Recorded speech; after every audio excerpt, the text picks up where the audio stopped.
this is a really simple chicken pasta recipe that you can make any day of the week. Fry some onions or shallots in some butter or olive oil, and when your onions are soft, add lots of fresh garlic.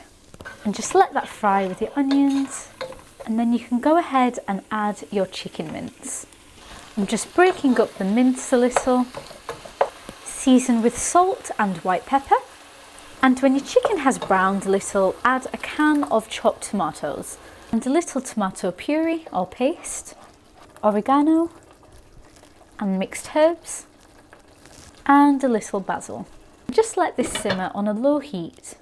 And we're going to make a creamy bechamel, so combine butter and flour and fry your butter and flour, stirring continuously. And when it turns this beautiful toasty colour, pour in your cold milk.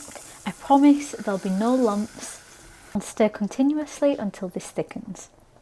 And when your bechamel looks something like this, turn off the heat.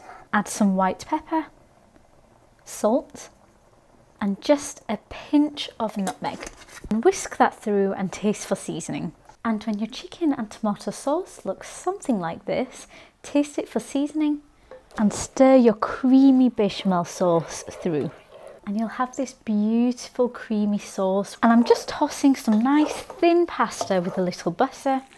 And now layer a baking dish with half of your buttery pasta, some of your beautiful creamy chicken, and just try to spread that relatively evenly. Some cheese, the second half of your pasta, and the rest of your beautiful creamy sauce, and finally a final layer of cheese.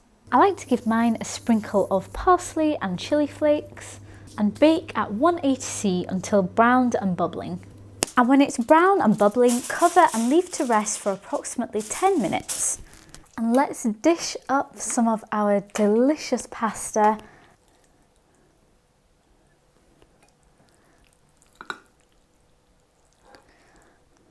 And that's all there is to it, a really simple pasta dish that you can make any day of the week. I hope you enjoyed the recipe. Please leave a like, subscribe and click that notification bell for more recipes. Thank you for watching.